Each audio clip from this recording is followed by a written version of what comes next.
Entreprise et passion sur Logos FM. Logos FM. La chronique économique de Marie-Luce Beson pour faire rayonner notre territoire.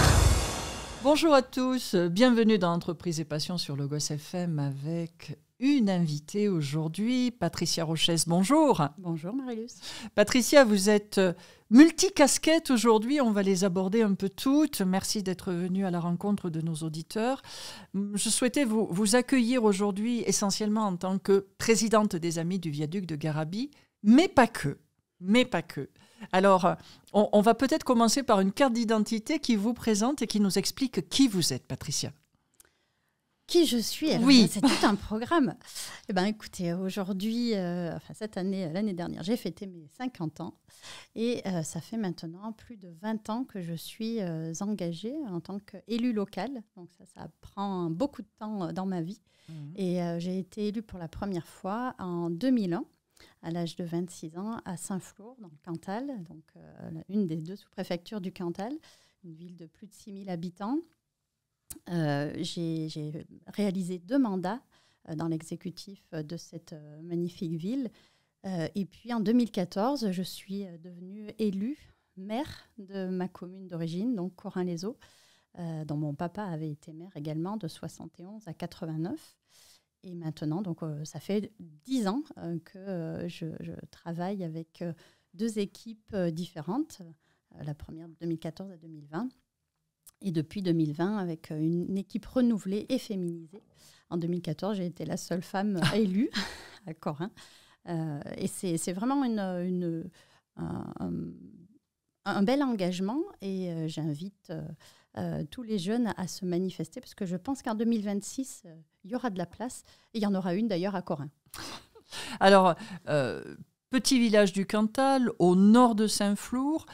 Comment est-ce qu'on arrive à... Au-delà de s'engager, et j'entends bien votre propre engagement citoyen, mais comment est-ce qu'on arrive à continuer à dynamiser, à gérer des projets ? Alors en fait, quand je suis arrivée en 2014 dans la commune de Corin, il y avait certains projets qui étaient en cours, pour lesquels je n'ai pas forcément donné suite. Et puis, il y avait un gros travail à réaliser sur l'eau, notamment. On s'appelle Corin-les-Eaux, mais il y avait vraiment un sujet. Un manque de ressources, donc il a fallu déjà régler ce problème-là, des réseaux fuyards, donc là aussi il a fallu réaliser des travaux importants. Et là, pour ma dernière année de mandat, on a un gros projet d'1 million d'euros de mise aux normes de l'assainissement et d'enfouissement de réseaux, puisque le but, c'est aussi de rendre notre village plus agréable à vivre et plus attractif. Et donc, si vous avez l'occasion de venir à Corin-les-Eaux, vraiment tester la Cure Gourmande, c'est un très bon restaurant qui vous offre une vue magnifique sur les monts du Cantal. Et là, vous verrez toute la nécessité d'enfouir les réseaux, parce qu'on a une belle toile d'araignée juste devant le restaurant. Donc, on travaille sur ces sujets-là. Et puis, en tant qu'ancienne adjointe à la culture et au patrimoine et vice-présidente de la communauté de communes, le patrimoine vraiment occupe aussi une place importante. Et c'est comme ça que je me suis passionnée en 2001 pour le viaduc de Garabi et pour le patrimoine de manière générale. Et qu'en 2008, j'ai fondé donc les éditions jeunesse de la Vache qui lit, avec comme ligne éditoriale de raconter les richesses et le patrimoine du Massif central aux plus jeunes. C'est parti en fait d'un constat. En 2001, quand j'ai été élue à Saint-Flour, comme je rentrais de mes études en Allemagne, on m'a demandé d'accompagner une équipe de la ZDF, donc l'équivalent de notre France 2, qui venait réaliser un sujet sur le viaduc de Garabi. Et j'étais censée être l'ambassadrice du territoire et leur expliquer l'histoire du viaduc de Garabi. Et alors, j'ai très honte, mais depuis, je me suis soignée, mais j'ai très honte d'avouer qu'en fait, à l'époque, c'est eux qui m'ont exprimé à quel point le viaduc de Garabi était remarquable à l'échelle internationale, puisqu'ils avaient 4 reportages à faire sur les ponts et les viaducs du monde. Et il y avait Garabi là-dedans. Et il y avait Garabi. Et moi, naïvement, je me dis, mais pourquoi Garabi dans ces 4-là? Il n'y en a pas des plus remarquables que celui-là. Et donc, en fait, c'est quand même une des références à l'échelle internationale de ce qui s'est fait d'assez audacieux à la fin du 19e siècle pour permettre aux ferroviaires de se développer. Et donc, à partir de ce moment-là, j'ai vraiment eu à cœur de corriger cette méconnaissance de mon patrimoine et puis d'aider la jeunesse aussi et les parents à transmettre justement ce patrimoine. Donc cette vache qui lit, hein, on l'exprime bien, c'est vous qui l'avez fondée. Tout à fait. Et avec quel rythme, quelle publication, quel sujet aussi? Alors, on essaye d'avoir au moins une publication à l'année, c'est pas beaucoup. Après, les sujets, on a aussi bien les volcans d'Auvergne, Garabi, on a fait plusieurs publications sur Garabi, on a aussi le Cantal, on a fait une publication en 2009 avec Michelin, qui nous avait autorisé à utiliser l'image de Bibendum, donc ça, c'était une très belle aventure. On a aussi Lafayette, qui était originaire de la Haute-Loire. On a la rivière Allier, le papillon azuré, parce qu'on est aussi sur la biodiversité, sur les paysages, la nature.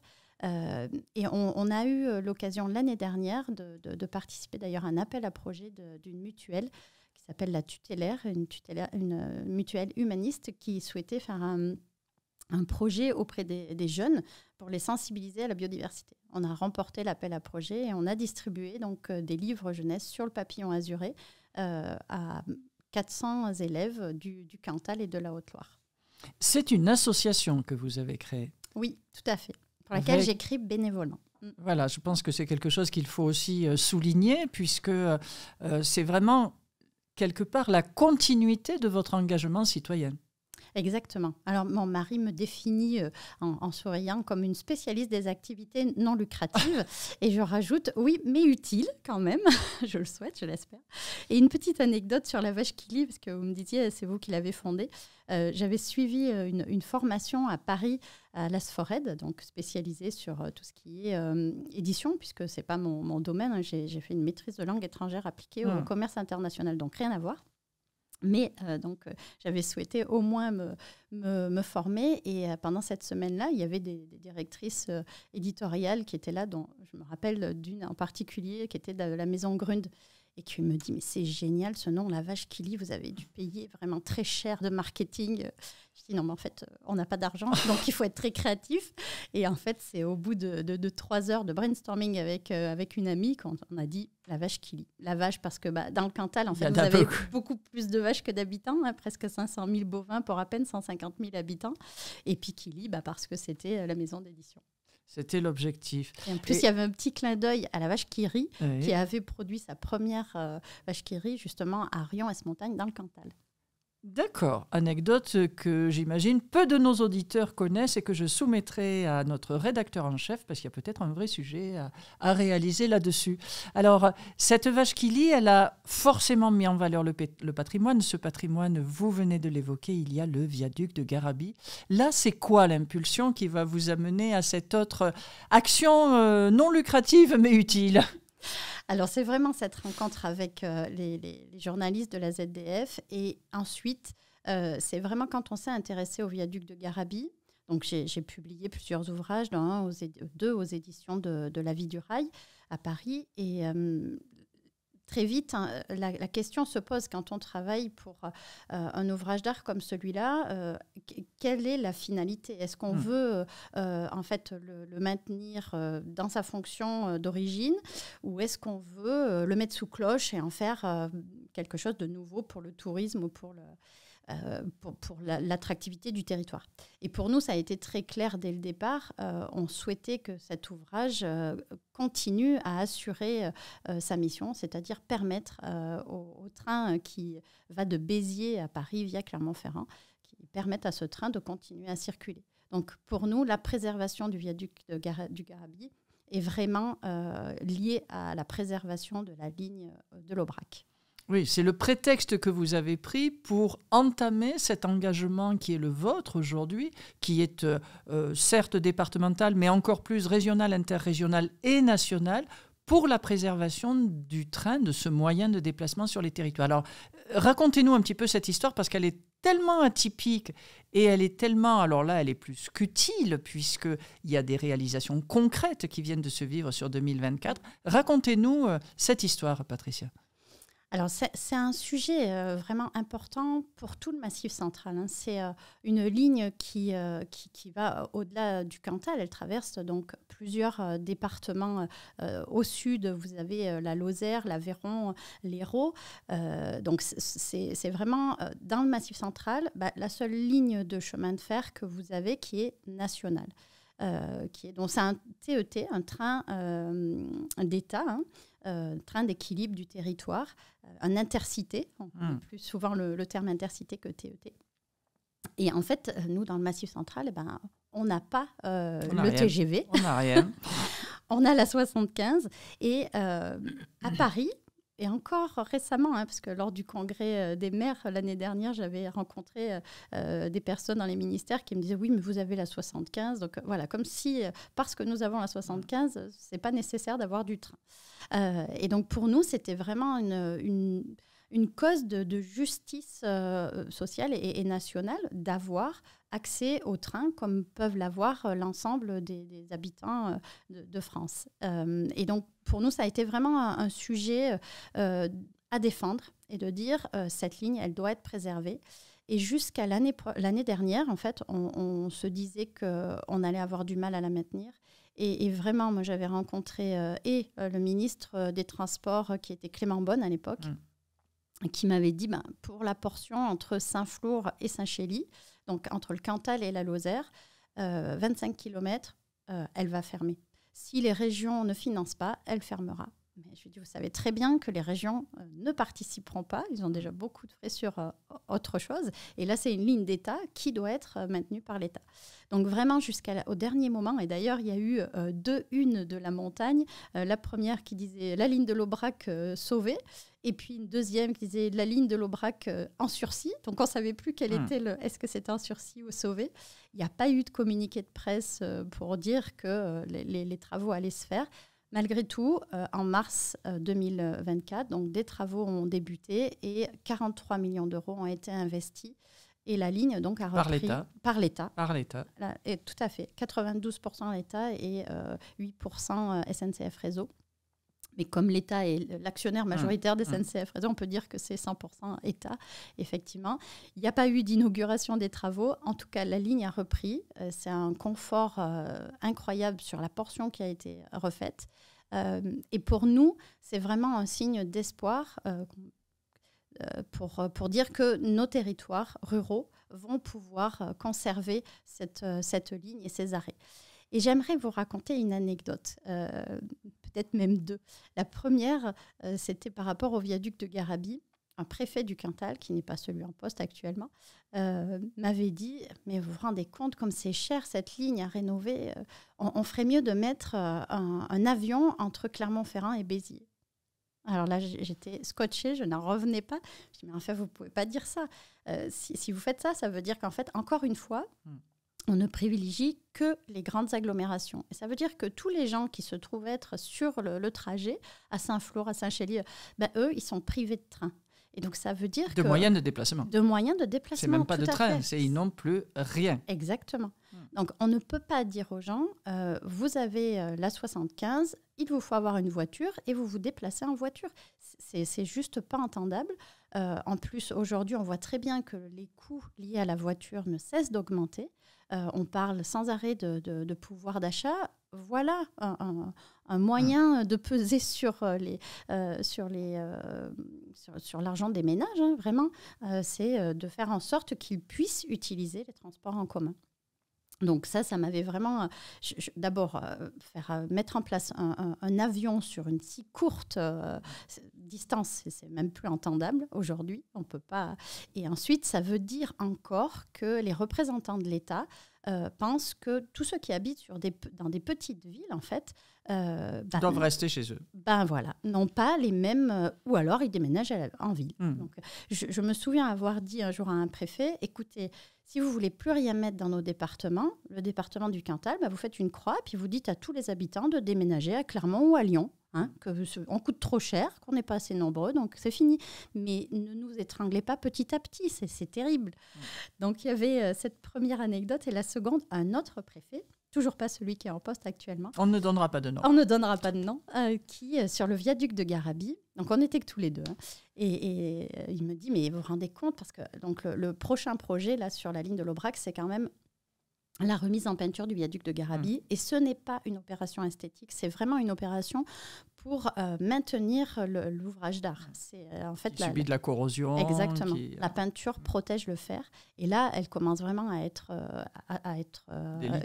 oui, il y a plusieurs points qui deviennent des points de rouille. Donc maintenant, ça commence à devenir urgent. Et donc, le préfet me dit, mais écoutez, ça serait quand même moins coûteux. Alors, il n'avait pas pris les chiffres, depuis je me suis renseignée. Ça serait moins coûteux de détruire le viaduc de Garabi et de construire un viaduc neuf. Je lui ai répondu, monsieur le préfet, je vais faire comme si je n'avais rien entendu. Alors il me dit, oui, je reconnais, c'est un petit peu provocateur, pour le moins quand même. Notre viaduc, on a réussi en 2017, grâce à l'action de Jean-Claude Guessot, ancien ministre des Transports, à le faire classer monument historique. Il était inscrit depuis 1965, mais pour être classé, en fait, il faut l'autorisation du propriétaire. Et jusque-là, SNCF Réseau n'avait pas voulu le classer par peur de... Il appartient à la SNCF. Il appartient à l'État. Donc, il appartient à l'État. Voilà, et c'est SNCF qui l'exploite. Et donc, ce n'était pas possible jusqu'en 2017. Et grâce à Jean-Claude Guessot, il a été classé. Et c'est important puisque c'est la première étape aussi pour aller plus loin dans un classement international. Et aujourd'hui, il candidate avec 5 autres viaducs, un autre français et 4 autres à l'étranger, un en Italie, un en Allemagne et 2 au Portugal, pour être pour devenir patrimoine UNESCO, patrimoine de l'humanité. Donc c'est très important d'obtenir cette étape. Et il avait à l'époque le titre de monument historique quand ce préfet m'a dit on n'a qu'à le détruire et en construire un nouveau. J'étais scotchée de voir qu'un représentant de l'État puisse formuler de pareils propos. Alors évidemment, il ne les aurait pas tenus en public, mais malgré tout, ça traduit quelque chose et ça dit aussi l'importance, ou plutôt la non-importance que l'on peut parfois accorder à ce genre d'ouvrage. Et encore une fois, c'est un viaduc quand même qui a été... un des monuments phares de Gustave Eiffel. Gustave Eiffel, c'est la Tour Eiffel, il représente la France à l'étranger. Enfin, c'est certainement un des Français les plus connus les plus emblématiques. Voilà, et qui a marqué vraiment l'histoire du génie civil. Donc, je pense qu'il y a, pour moi en tout cas, l'attractivité du département du Cantal se fera aussi par des ouvrages d'art tels que celui-là. Merci d'être resté avec nous sur le Gosse FM dans Entreprise et Passion, où je reçois aujourd'hui Patricia Rochès. Patricia qui est maire de Corennes-les-Eaux, qui est présidente de l'association littéraire La Vache qui lit, mais qui est aussi présidente des Amis du viaduc de Garabi. Alors vous nous avez évoqué, Patricia, ce viaduc, l'importance qu'il a sur ce territoire, l'importance également qu'a ce train pour le territoire du Massif central. Et vous évoquiez tout à l'heure Saint-Chély où, on le sait, il y a un très beau lycée hôtelier et typiquement avec cette jeunesse qui, pour beaucoup, vient du sud, vient de la région Occitanie, vient de la région PACA, eh bien, ce train, il est fondamental. Alors, vous avez engagé, il y a quelques mois, une mobilisation des élus de ce territoire, et vous avez abouti à ce train événementiel qui a eu lieu il y a quelques mois maintenant, en 2024. Alors, résumez-nous ce combat. C'est un vrai combat. Je n'osais pas, mais si, c'est un vrai combat. Tout à fait, ça en est un, c'est clair. Comme vous le dites, ce train, il est vraiment important. Et en plus, il est rare qu'il y ait vraiment les 3 aspects. Le premier qui est, comme vous l'avez rappelé, le transport de nos jeunes qui viennent dans les lycées et qui effectivement viennent du sud et beaucoup de la région Occitanie et qui ont vraiment besoin de ce train pour arriver jusqu'à Saint-Chély. Plusieurs fois, on les a entendus nous dire effectivement, si ce train n'existait plus, nos parents ne viendraient pas nous amener donc on ne viendrait pas jusqu'à Saint-Chély d'Apcher.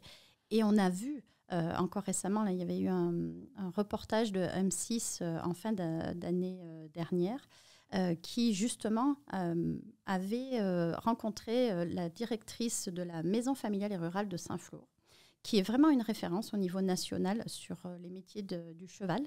Et on a vu des jeunes qui disaient non mais là on va arrêter, en fait on ne viendra plus dans cette école parce que le transport avant les travaux c'était vraiment n'importe quoi et compliqué.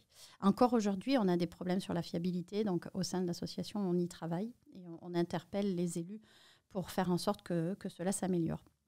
Mais on voit à quel point c'est important, et dans des départements comme la Lozère ou le Cantal qui comptent vraiment très peu d'habitants, alors qui, depuis quelques années, commence pour la Lozère, depuis plusieurs années, à retrouver des habitants. Le Cantal, apparemment, là, on vient d'en retrouver quelques-uns, mais on en a perdu pendant de très nombreuses années. Et c'est compliqué de garder des gens sur notre territoire. Et pour moi, c'est vraiment un élément essentiel. Quand on dit si on met des bus, ça sera pareil. Non, c'est pas pareil. C'est pas le même temps. C'est pas le même temps et c'est pas le même confort. Et pour des gens qui quittent la ville, et après le Covid, on a vu aussi cette envie de campagne, d'avoir un petit peu d'espace vert et pas d'être simplement dans un appartement en ville où c'est compliqué de vivre, par exemple, le confinement. Donc, on a vu des gens venir vers la campagne, des gens en capacité de travailler en télétravail, mais qui ont malgré tout régulièrement besoin de venir soit à Clermont-Ferrand, soit dans le sud, soit à Paris. Donc, il faut qu'ils soient connectés facilement et qu'ils puissent utiliser ce temps de transport pour travailler. Et on peut l'utiliser dans le train, pas dans le bus ou pas en voiture. En voiture, on a une fatigue supplémentaire. Enfin, voilà, donc rien ne vaut le train pour ce confort de travail. Donc et puis on voit qu'à l'étranger, vraiment les autres pays européens ont fait un effort considérable pour améliorer le train. Et nous, on est vraiment à la traîne sur le sujet. Donc au niveau du transport des personnes, c'est un sujet. Au niveau économique, puisqu'on a cette chance, et ArcelorMittal, qui est installé à Saint-Chély-d'Apcher, a beaucoup compté et pesé aussi sur la décision de rénover cette portion qui était essentielle à l'acheminement de leurs bobines. Pendant que la voie a été fermée pour travaux, c'était 50 camions-jour qui arrivaient dans la petite ville de 5000 âmes de Saint-Chély-d'Apcher. Donc, c'est des choses qui sont pas raisonnables. On ne peut pas transporter des grandes bobines sur la route. Il faut vraiment maintenant qu'on réinvestisse le fret. Et donc, cette ligne, elle a aussi cet aspect économique. Et évidemment, l'aspect touristique. Parce que le Massif central, l'Auvergne, de manière générale, est très touristique. Et en plus, quand vous avez des éléments patrimoniaux comme le viaduc de Garabi, il est évident qu'on a vraiment beaucoup de monde qui souhaite traverser ce viaduc en train. Et on l'a vu sur ces dernières années, quand c'était possible, les gens se sont mobilisés. Le nombre de grands-parents qui sont allés traverser et faire l'aller-retour sur le viaduc de Garabi avec leurs petits-enfants, mais aussi des groupes, des familles. Vraiment, c'est un sujet, et je pense qu'on ne doit pas se couper de cette partie d'attractivité pour le territoire. Et donc ce train événementiel, sur les quelques minutes qu'il nous reste, qui a eu lieu en novembre 2024, il a été le facteur de cette réouverture. Alors vous avez dit qu'il n'y a pas eu d'inauguration, mais bon, c'est passé un petit peu avec ça.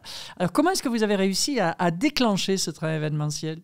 Alors en fait, on a un partenariat avec la région Occitanie qui est vraiment remarquable. Le vice-président est très à l'écoute. Alors, je pense que la région Occitanie est vraiment exemplaire au niveau national en termes d'investissement sur le ferroviaire et sur l'importance qu'ils accordent au train. Là, vraiment, on a beaucoup de chance de les avoir sur la partie sud. C'est pour nous un élément très important d'avoir une collectivité qui nous suit et qui nous accompagne. Et donc, ce train événementiel, je l'ai proposé à Jean-Luc Gibelin. On n'était pas à notre premier coup. On en avait déjà réalisé 2 qui avaient été, en termes de réservation, des beaux succès. Et le 3e a été un grand succès.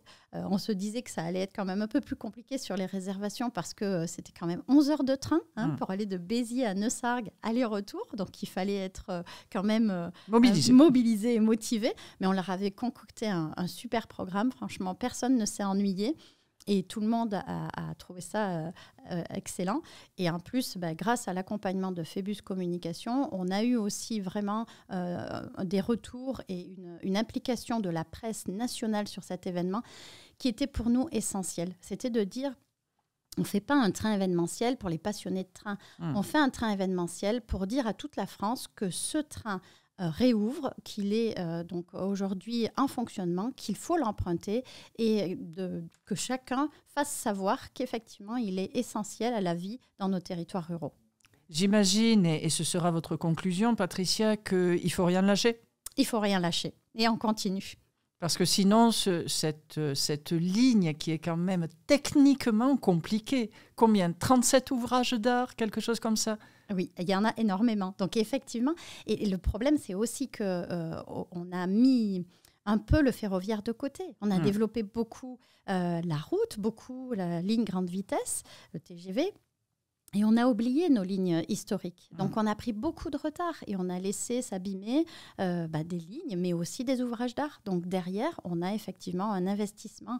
La France a un investissement important à mettre en œuvre sur le ferroviaire.